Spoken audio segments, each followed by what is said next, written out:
আমি এইবাৰ অসম লাইফ সৰ্বোত্তম সাধন বঁটালৈ আগবাঢ়িছোঁ আৰু অসম লাইফ সৰ্বোত্তম সাধন বঁটা আৰু প্ৰথমতে আমি এই বঁটা প্ৰদান কৰিব বিচাৰিছোঁ ডক্টৰ প্ৰমোদ কুমাৰ শৰ্মা ডাঙৰীয়াক, বিশিষ্ট চিকিৎসক।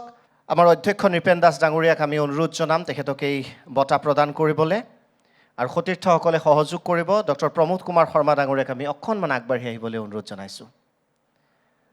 এই আমাৰ অধ্যক্ষ নৃপেন দাস ডাঙৰীয়া, এগৰাকী বিশিষ্ট চিকিৎসকৰ বাবে হাত চাপৰি, চিকিৎসা জগতত নিজস্ব পৰিচয় দাঙি ধৰিবলৈ সক্ষম হোৱা, দুখীয়া আৰ্তজনৰ স্বাস্থ্যৰ বাবে বিভিন্ন সময়ত পদক্ষেপ গ্ৰহণ কৰি অহা এয়া ডক্টৰ প্ৰমোদ কুমাৰ শৰ্মা ডাঙৰীয়া।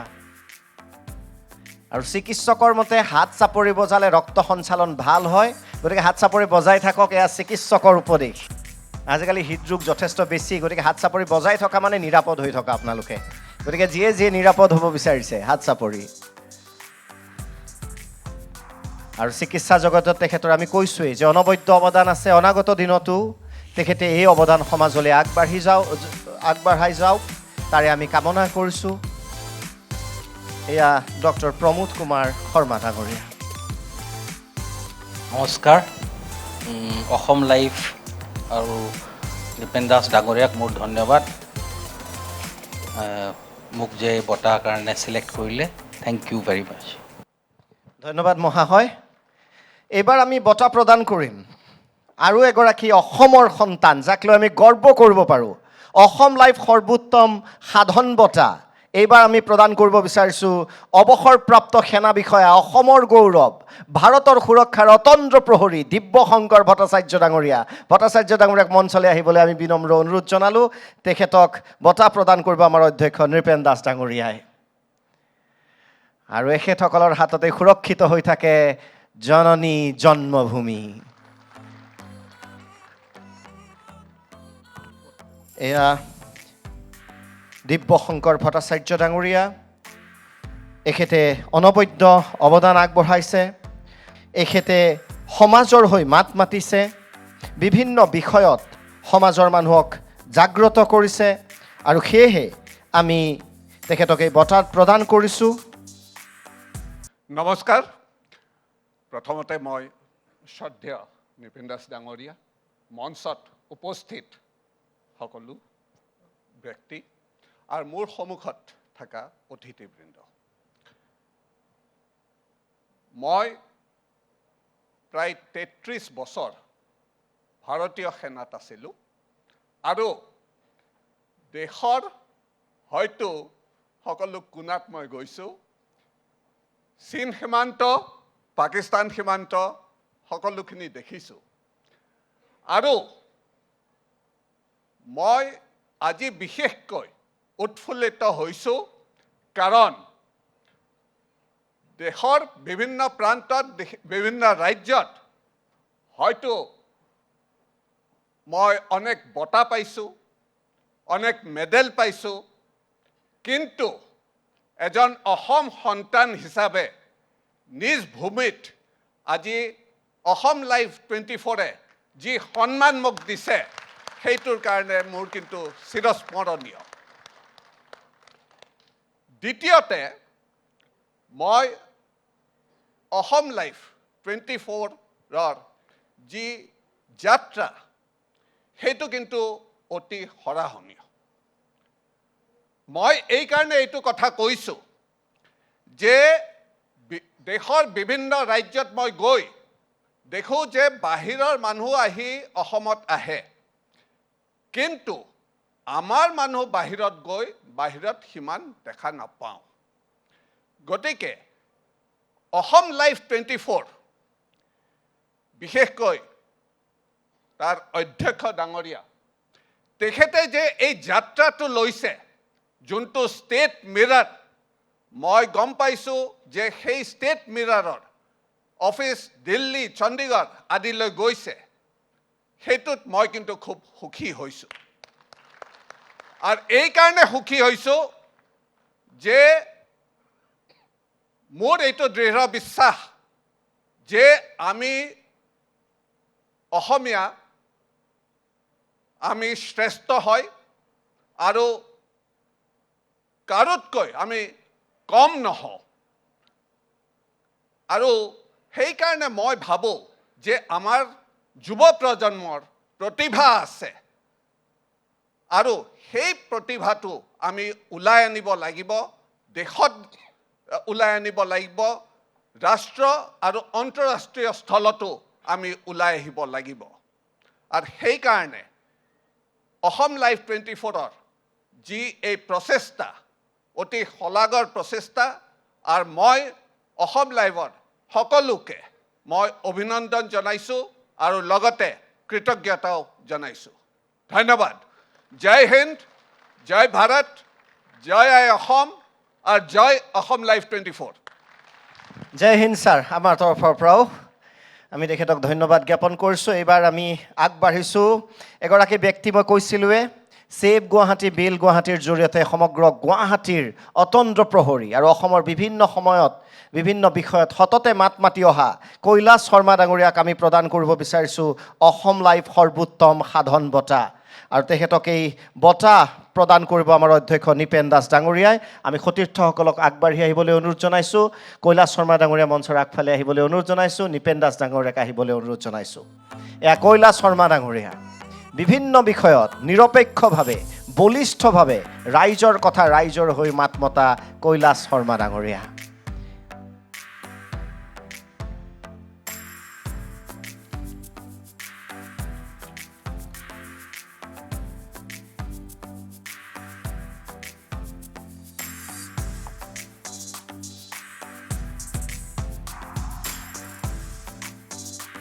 বিভিন্ন টক শ্ব'সমূহত সঁচাটোক সঁচা বুলি ক'বলৈ কেতিয়াও দ্বিধাবোধ নকৰা ব্যক্তিগৰাকীৰ নামেই হ'ল কৈলাশ শৰ্মা ডাঙৰীয়া।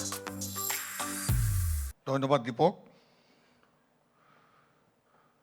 পোনপ্ৰথমেই আজি ঐতিহাসিক ক্ষণত ঐতিহ্যমণ্ডিত শ্ৰী শ্ৰীমন্ত শংকৰদেৱ কলাক্ষেত্ৰৰ নৱনিৰ্মিত মহাপুৰুষ দামোদৰদেৱ এই প্ৰেক্ষাগৃহত আজি আৰু উৎসৱমুখৰ পৰিৱেশত মোৰ গাৰ নোম থিয় হৈ উঠিছে। কাৰণ অসম নামটো গাত থাকিলে বা ভাৰত নামটো আহিলে মোৰ নোম সদায় থিয় হৈ উঠে। কাৰণ মোৰ গাত এই অশ্ৰু চক্ৰ লাগি সকলোৱে দেখিছে। কাৰণ মোৰ স্বাধীনতা সংগ্ৰামীৰ পুত্ৰ আৰু ভাল লাগিছে যে অসম লাইফৰ যিগৰাকী প্ৰতিষ্ঠাপক মোৰ ভাতৃপ্ৰতিম অধ্যক্ষ বিশিষ্ট উদ্যোগী নিপেন দাস ডাঙৰীয়া এগৰাকী ভাৰতৰ স্বাধীনতা সংগ্ৰামৰ অক্লান্ত সেনানীৰ পুত্ৰ। এইটো এটা মোৰ কাৰণে সোণত সুৱগা বুলি মই কৈছোঁ। আৰু এইখিনিতে মই এটা কথা ক'ব বিচাৰোঁ, যি সেনাবাহিনী লৈ মোৰ ভাতৃপ্ৰতিম ইতিমধ্যে ভট্টাচাৰ্যী যিখিনি কথা কৈ গ'ল, ভালকৈ তেওঁক জানো মই। গুৱাহাটীৰ এটা অন্যতম প্ৰখ্যাত পৰিয়ালৰ পুত্ৰ। কাৰণ তেখেতে যিখিনি বক্তব্য কৈ গ'ল, উপৰোক্ত বক্তা আমাৰ জে পি দা, দীপেন দা, বাইদেউসকলে যিখিনি কৈ গ'ল, মই কেৱল সংযোগ কৰিব বিচাৰিছোঁ যে অসম লাইফ 24 যিদিনাখন ভূমিষ্ঠ হৈছিলে অসম মাতৃ বুকুত, সেইদিনাখনে অসমৰ কাৰণে এটা নতুন পোহৰৰ সৃষ্টি হৈছিল। যিটো পোহৰৰ বিৰিঙণিত আজি অসমৰ আটাইতকৈ শক্তিশালী সাংবাদিক বন্ধু বান্ধৱীসকল ইয়াত জড়িত হৈ পৰিবলৈ বাধ্য হৈছে। মোৰ কাষতে আছে দীপক শৰ্মা, মুখ্য সম্পাদক ঋতুস্মিন শৰ্মা, শান্তনু কুমাৰ মহন্ত প্ৰভৃতি যিসকল বিশিষ্ট সাংবাদিকে এই সংগঠনটোক এটা এনেকুৱা অৱস্থালৈ লৈ গ'ল, যিটোৱে নেতৃত্বত আছে প্ৰধান সেনাপতি জেনেৰেল মহাবীৰ লাচিত বৰফুকনে অসমৰ আগুৱাই লৈ গৈ মোগল 17 বাৰ পৰাস্ত কৰিছিল। আমি তেতিয়া কামৰূপ দেশৰ মানুহ আছিলোঁ, আমি আজিও সাক্ষী হৈ আছোঁ। ঠিক নাই, আজিও আমি সাক্ষী হৈ আছোঁ যে 2020 চনৰ সেই ক'ভিডৰ মুহূৰ্তত আমি ৰাতি 12টা 1টা বজাত ঘূৰি ফুৰিছিলোঁ। সেই সময়তে যি মোলাপাত বাৰী দুপাততে চিন বুলি কোৱা কথা আছে, সেই প্ৰত্যাহ্বানক নেওচি অসম লাইফ 24ৰ জন্ম হৈছিল। আৰু জন্মদাতা অকল নিপেন দাসে বুলি নকওঁ, তেখেতৰ সহধৰ্মিনী দাস ডাঙৰীয়ানী, তেখেতৰ পুত্ৰ নিশ্চয় ধ্ৰুৱজিৎ দাস ইয়াত বহি আছে। এখেতসকলৰ যি প্ৰচেষ্টা আৰু আপোনালোকৰ যি সঁহাৰি, আজি অসম লাইফে এটা এনেকুৱা প্ৰচেষ্টা লৈ আগবাঢ়ি গৈ আছে যে বিশ্ব দৰবাৰত আজি প্ৰতিষ্ঠিত হ'বলৈ ইতিমধ্যে আগবাঢ়ি গৈছেই। আৰু খুব কম সময়ৰ ভিতৰতে 6টা বৰ্ষপতি সম্পূৰ্ণ কৰি 7ম বৰ্ষলৈ আগবাঢ়ি যোৱা আজি দিনটোতে মই ক'ব বিচাৰোঁ যে অকল 780 কোটি জনতাই নহয়, সমগ্ৰ বিশ্বৰ সমগ্ৰ বিশ্বৰ বিভিন্ন প্ৰান্তত থকা আমাৰ অসমীয়া জাতি জনগোষ্ঠীয় ৰাইজে ইতিমধ্যে আঁকোৱালিটো লৈছে। ইতিমধ্যে কিছুমান যিটো সামাজিক মাধ্যমৰ জৰিয়তে সকলো আঁকোৱালি লৈছে, ডিজিটেল মাধ্যমত আঁকোৱালি লৈছে। মই এষাৰ কথা ক'ব বিচাৰোঁ যে আজি মই গৌৰৱান্বিত বোধ কৰিছোঁ এইবাবেই যে বিশ্বৰ বিভিন্ন প্ৰান্তত ৱৰ্ল্ড চেম্পিয়নশ্বিপত গৈছোঁ, বিভিন্ন প্ৰান্তত মই ছেমিনাৰ এটেণ্ড কৰিছোঁ, এগৰাকী অভিযন্তা হিচাপে গৈছোঁ, ইঞ্জিনিয়াৰিং চাইণ্টিষ্ট হিচাপে গৈছোঁ। কিন্তু মই এটা বস্তু দেখিলোঁ, বিভিন্ন প্ৰান্তত আন্তঃৰাষ্ট্ৰীয় বঁটাও মই পাইছোঁ, ৰাষ্ট্ৰীয় বঁটা ভাৰত চৰকাৰৰ বঁটাও পাইছোঁ। কিন্তু অসম মাতৃ বুকুত মোৰ ভাতৃ ভট্টই কৈ যোৱাৰ দৰে ময়ো ক'ব বিচাৰোঁ যে অসম মাতৃৰ বুকুত এটা ইলেক্ট্ৰনিক মাধ্যম বা মাছ মেডিয়া কমিউনিকেশ্যনৰ তৰফৰ প্ৰথমবাৰৰ বাবে মই ৰাজহুৱাভাৱে ইয়াত মই স্বীকৃতি বুলি নকওঁ, আপোনাক মৰম পাইছোঁ, যাৰ বাবে এইটো মই জীৱনত সম্পূৰ্ণভাৱে এটা চিৰস্মৰণীয় ঘটনা হিচাপে থাকি যাব। আৰু পুনৰ অসম লাইভে অসমীয়া জাতিক যি দিছে, অসমীয়া জাতি বুলি ক'লে কওঁ অসমীয়া ভাষা কোৱা জাতি নহয়, কাৰণ আমি প্ৰাচীন কামৰূপৰ লোক, সেইকাৰণে কওঁ বাৰে বৰণীয়া কৃষ্টি সংস্কৃতিৰ মাধ্যমেৰে শিল্পী, সাহিত্যিক, কলা কুশলী, তাৰ লগত সংগঠক, সমাজসেৱক, ক্ৰীড়াবিদ, সেনাৰ, পুলিচ সকলোকে লৈ, অভিযন্তা সকলোকে লৈ আজি যি কাৰ্যসূচী কৰিছে এইটোৱে নিশ্চয় এটা নতুনত্ব আনিব। আৰু পুনৰ মই অসম লাইভ 24ৰ সমূহ সাংবাদিক বন্ধু বান্ধৱীসকল, ভিডিঅ' জাৰ্নেলিষ্টসকল, ফটোগ্ৰাফাৰসকল আৰু যিসকল প্ৰিণ্টিং মিডিয়া ইয়াতে উপস্থিত আছে সকলোকে মই আন্তৰিক ধন্যবাদ জ্ঞাপন কৰিছোঁ। আৰু উপস্থিত ৰাইজক বিশেষভাৱে মই কথা কৈছোঁ যে ৰাইজে নখ জোকাৰিলে নৈ বৈ, আপোনালোকৰ সহানুভূতিৰ কাৰণে আজি অসম লাইভৰ যিটো এটা নতুনত্ব আগবাঢ়ি গৈ আছে, আগন্তুক দিনত মই এটা যুগলৈ আগবাঢ়ি গৈ আছে, আৰু এই যুগটোত অন্ততঃ শতিকালৈ আগবাঢ়িব, আমিও নোহোৱা হৈ যাম, কিন্তু অসম লাইভে যাতে শতিকালৈ আগবাঢ়ি গৈ থাকক এইখিনি আপোনালোকে আশীৰ্বাদ কৰক। আৰু মই পুনৰ সকলোৱে শুভেচ্ছা উত্তৰতে কামনা কৰি মোৰ বক্তব্যত যদি কিবা ভুল ভ্ৰান্তি হৈছে ক্ষমা প্ৰাৰ্থনাৰে মোৰ বক্তব্য সামৰণি মাৰিলোঁ। জয় হিন্দ, ভাৰত মাতা কি জয়, জয় আই অসম, জয় আসাম লাইভ 24। ধন্যবাদ। ধন্যবাদ শৰ্মা ডাঙৰীয়া, তেখেতক আমি অন্তঃকৰণৰে ধন্যবাদ জ্ঞাপন কৰিছোঁ। এইবাৰ আমি আগবাঢ়িছোঁ বঁটা প্ৰদান কৰিবলৈ। এইবাৰ আমি বঁটা প্ৰদান কৰিম বিশিষ্ট পৰিৱেশ কৰ্মী মুনমুনি পায়েং বাইদেউ, তেখেতে আমাৰ সৈতে আছে, তেখেতক মঞ্চলৈ আহিবলৈ অনুৰোধ জনাইছোঁ। আমাৰ সতীৰ্থসকলক আগবাঢ়ি আহিবলৈ অনুৰোধ জনাইছোঁ। অধ্যক্ষ নৃপেন দাস ডাঙৰীয়াই এই বঁটা প্ৰদান কৰিব। বিশেষকৈ এই বঁটা প্ৰদান কৰিব আমাৰ পৰিচালন সঞ্চালিকা মন্ত্ৰী দাস বাইদেউ, আৰু নৃপেন দাস ডাঙৰীয়াই সহযোগ কৰিব। এয়া বিশিষ্ট পৰিৱেশ কৰ্মী মুনমুনি পায়েং বাইদেউ, বঁটা প্ৰদান কৰিব পৰিচালন সঞ্চালিকা মন্ত্ৰী দাস বাইদেউ, আৰু সহযোগ কৰিছে অধ্যক্ষ নৃপেন দাস ডাঙৰীয়াই। এখেতৰ নিজৰ পৰিচয়টো আছেই, কিন্তু আৰু এটা ডাঙৰ পৰিচয় আছে, অসম গৌৰৱ, ভাৰত গৌৰৱ, যাদৱ পায়েং ডাঙৰীয়াৰ জীয়ৰী। এটা জোৰে হাত চাপৰি। পিতৃয়ে যি বাটেৰে বুলিছে সেই বাটেৰে আগবাঢ়ি যোৱা মুনমুনি পায়েং। গোটেই বিশ্বত যাদৱ পায়েং ডাঙৰীয়া সকলোৰে নমস্য। মুনমুনি পায়েঙৰো যাত্ৰা বিশ্বমুখী হওক, তাৰেই আমি কামনা কৰিছোঁ, আৰু আশা ৰাখিছোঁ যে অনাগত ভৱিষ্যততো তেখেতৰ এই যি আৰম্ভণি, পিতৃৰ পদাংক অনুসৰণ কৰি যি আগবাঢ়িছে আৰু আগবাঢ়ি যাওক, এভাৰেষ্টৰ দৰে ওখ হওক, এখেতৰ সুনাম বিয়পি পৰক সমগ্ৰ খ্যাতি সমগ্ৰ বিশ্বত। অসম লাইভ 24ৰ অধ্যক্ষ মহোদয়, আপোনালোকক বিশেষ মোৰ চিৰকৃতজ্ঞ থাকিব। মই নাভাবোঁ, মই আচলতে মোৰ আজি বঁটা, আচলতে মোৰ এটা পৰিয়াল আছে, প্ৰায় 70জনীয়া পৰিয়াল। এই বঁটা আমাৰ এই 70জনীয়া পৰিয়াললৈ আচলতে মোৰ দেউতাই মোক সৰুৰ পৰাই শিকাইছে, আৰু মোৰ যাত্ৰাটো মোৰ সৰুৰ পৰাই পাইছোঁ, যদিও মোৰ অতি কম বছৰতে মই 2022ৰ পৰা 2024লৈ আমাৰ গোটেই পৰিয়ালটোৰ হৈ আমি 10 লাখ গছপুলি সম্পূৰ্ণ কৰিছোঁ, আৰু বৰ্তমানলৈকে আমি অব্যাহত ৰাখিছোঁ।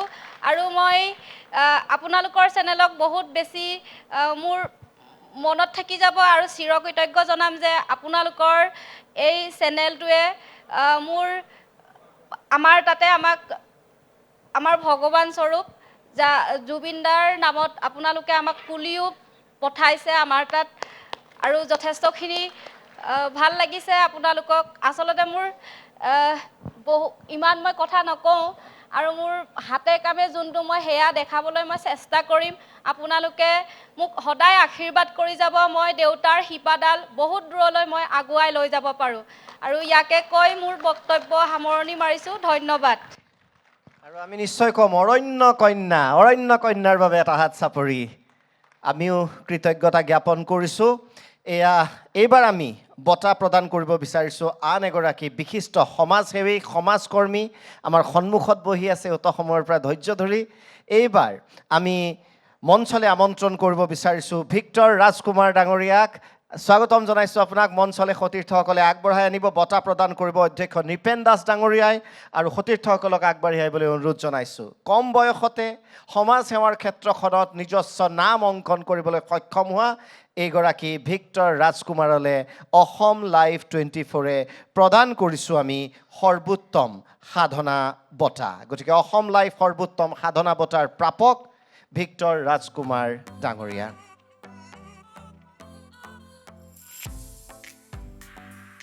এখেতৰ এটা নাম আছে, আপোনালোকে সকলোৱে জানে। এখেতক শ্মশান বন্ধু বুলি জনা যায়। কিয় জনা যায় মই কৈ আছোঁ হাত চাপৰি এটা জোৰে। কাৰণ ব্যতিক্ৰমী কাম যিসকল লোকে আৰ্তজনে বা যিসকল লোকে আৰ্থিক বা বিভিন্ন সমস্যাৰ বাবে জীৱনত শেষকৃত্য সম্পন্ন কৰাত তেখেতসকল সবল নহয়, সক্ষম নহয়, তেখেতসকলক সহায় কৰে এইগৰাকী সমাজকৰ্মীয়ে। গতিকে আনে যোৱা বাটেদি নোযোৱা এইগৰাকী ভিক্টৰ ৰাজকুমাৰ ডাঙৰীয়াক অলেখ অভিবাদন। এই মুহূৰ্তৰ অনুভৱ কি ক'ব? নমস্কাৰ। মই আচলতে মই অকণমান এনেকুৱা বঁটা অনুষ্ঠানত গৈ পোৱা নাই আৰু প্ৰথম বুলি ক'ব লাগিব অকণমান অসুবিধা হৈছে মোৰ, অকণমান কঁপনি উঠিছে। মই আচলতে কঁপা মানুহ নহয়, কিন্তু তথাপিও কঁপনি উঠিছে। প্ৰথমতে মই সেৱা জনাইছোঁ যাৰ কাৰণে আজি যাৰ কাৰণে আহি থিয় হ'বলৈ এইকণ সুবিধা কৰি দিলে অসম লাইভ 24। মোৰ কৃতজ্ঞতা। আৰু যিসকলে ওপৰৰ পৰাই হওক য'ৰ পৰাই হওক আশীৰ্বাদ কৰিছে, আমাৰ পথিকৰ টীমটো যিসকলে অনবৰতে আমাৰ লগত থাকি আমাক থিয় হৈ কিবা এটা ক'ব পৰাকৈ শক্তি দিছে, তাক ধন্যবাদ। তাৰ আগতেও ওপৰৰ পৰা ডক্টৰ বেনু গগৈ ছাৰ, আপোনাৰ কাৰণে আমাৰ পথিকৰ জন্মদাতা ডক্টৰ বেনু গগৈ ছাৰ তেখেত নাই, কিন্তু তেখেতে মোক মানুহ ভাল পাবলৈ শিকালে আৰু সেই সাৰোগত কৰি আজিলৈকে চেষ্টা কৰি আহিছোঁ মানুহৰ লগত, মানুহৰ কাষত থাকিবলৈ, লাগিলে সি জীৱিতই হওক বা মৃত অৱস্থাতেই হওক। সাধাৰণতে মৃত অৱস্থাত এৰি দিয়ে মানুহে, বৃদ্ধ হ'লে এৰি দিয়ে, কিন্তু আমি ভাবিছোঁ যেনেকৈ জন্মটোক আমি খুব ডাঙৰ উলহ পালহেৰে কৰোঁ, তেনেকৈ মৃত্যুটোক একেই মৰ্যাদাৰে, লাগিলে তেওঁ দুখীয়াই হওক নিচলাই হওক একোৱেই নাথাকক, ঘৰ বাৰী নাথাকক, একেটাই মৰ্যাদাই যাতে তেওঁ শেষকৃত হ'ব পাৰে, সেই কথা আমি চেষ্টা কৰোঁ কৰিবলৈ। তাৰ কাৰণে এই আপোনালোকৰ আশীৰ্বাদৰ কাৰণেই সফল হৈছোঁ, সম্ভৱ হৈছে। তাৰ কাৰণে ধন্যবাদ আৰু কৃতজ্ঞতা। আৰু আচলতে আৰু এটা ডাঙৰ কথা, জীৱিত সময়ত যদি আমি কাৰোবাক সন্মান প্ৰদান কৰোঁ, আমি বিনিময়ত হয়তো ধন্যবাদ এটা পাওঁ। কিন্তু এখেতে এনেকুৱা কাম কৰে য'ত কোনোবা ব্যক্তিয়ে যেতিয়া সৎকাৰ হয় তেওঁ হয়তো উভতি নাহি ধন্যবাদো নকয়। গতিকে তথাপিও তেওঁ সমাজ সেৱাত অগ্ৰসৰ। অলেখ শুভকামনা আপোনালৈ। এইটো যিটো কাম আপুনি আগবঢ়াই গৈছে, অনাগত দিনতো আপোনাৰ অনিৰুদ্ধ যাত্ৰা অব্যাহত থাকক। ধন্যবাদ জ্ঞাপন কৰিছোঁ ডাঙৰীয়া। এইবাৰ আমি আন এগৰাকী ব্যক্তি, আমাৰ কোৱা হয় যে স্পন্দন, হয় অসম লাইভ 24-ৰ সৰ্বোত্তম সাধন বঁটা আমি যিগৰাকী ব্যক্তিলৈ আগবঢ়াইছোঁ, উদ্যমী ব্যৱসায়ী, যুৱ ব্যৱসায়ী বুলি ক'ব লাগিব, হৃদয় বৰুৱা ডাঙৰীয়া। স্বাগতম জনাইছোঁ আমি মঞ্চলৈ। বঁটা প্ৰদান কৰিব অধ্যক্ষ নৃপেন দাস ডাঙৰীয়াই। হৃদয় বৰুৱা ডাঙৰীয়া কম বয়সতে উদ্যোগৰ ক্ষেত্ৰত, উদ্যমিতাৰ ক্ষেত্ৰত নিজস্ব নাম সৃষ্টি কৰিবলৈ সক্ষম হোৱা হৃদয় বৰুৱা ডাঙৰীয়া অসম লাইভ 24-ৰ সৰ্বোচ্চ সাধন বঁটা।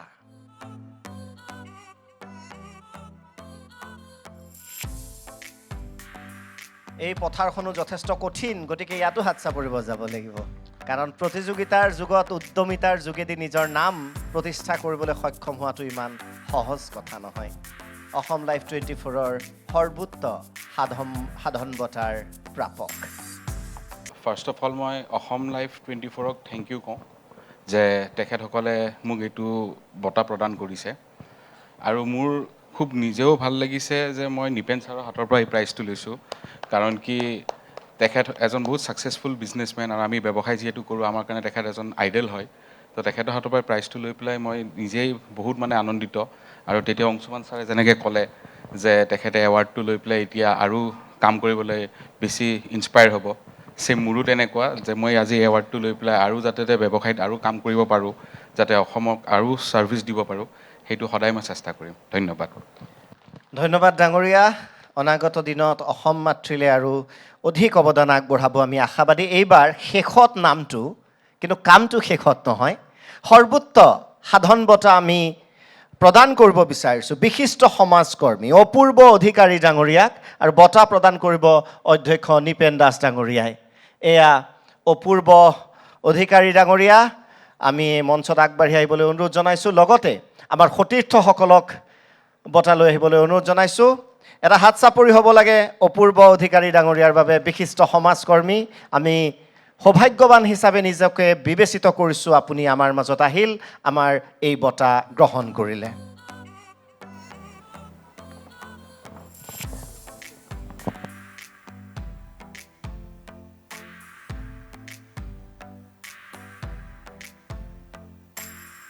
নকওঁ বুলি কৈছে, কিন্তু একাষাৰ নোকোৱাকৈ আমি এৰি নিদিওঁ।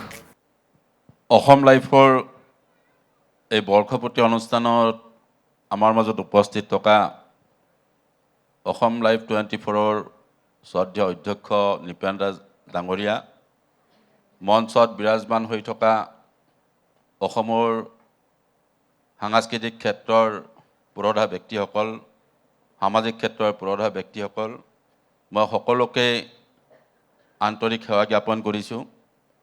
আৰু আজিৰ এই পবিত্ৰ অনুষ্ঠানত আমাৰ অসম লাইফ 24ৰ পৰিয়ালবৰ্গে আমাক যি সন্মান প্ৰদান কৰিছে, তাৰ বাবে আমি অসম লাইফ 24ৰ সমূহ পৰিয়ালবৰ্গক আন্তৰিক শুভেচ্ছা আৰু ধন্যবাদ জ্ঞাপন কৰিছোঁ। অসম লাইফ 24ৰ শ্ৰদ্ধেয় অধ্যক্ষ নিপেন দাস ডাঙৰীয়াই অসমৰ সংবাদ ক্ষেত্ৰৰ লগতে নিজৰ ব্যৱসায়িক ক্ষেত্ৰত যি কৰ্ম উদ্যমেৰে আগবাঢ়িছে, সকলোৰে কাৰণে আজি অনুকৰণীয় হৈ পৰিছে।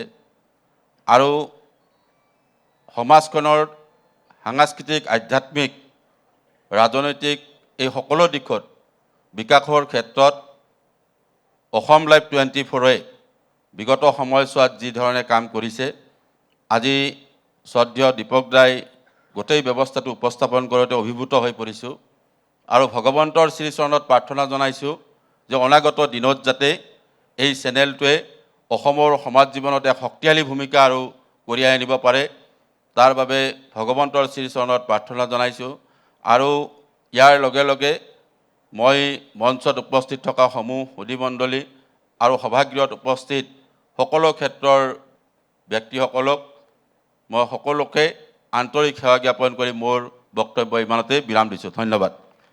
আৰু লগতে অসমৰ প্ৰখ্যাত মইনবৰী সত্ৰৰ যিহেতু আপুনি সত্ৰাধিকাৰ, সত্ৰখনক অসমীয়া সংস্কৃতিৰ নৱজীৱন হিচাপে গঢ়ি তোলাৰ বাবে আপোনাক আমি পুনৰবাৰ কৃতজ্ঞতা জ্ঞাপন কৰিছোঁ। এটা হাত চাপৰি হ'ব লাগে। মইনবৰী সত্ৰ সকলোৱে আপোনালোকে জানে।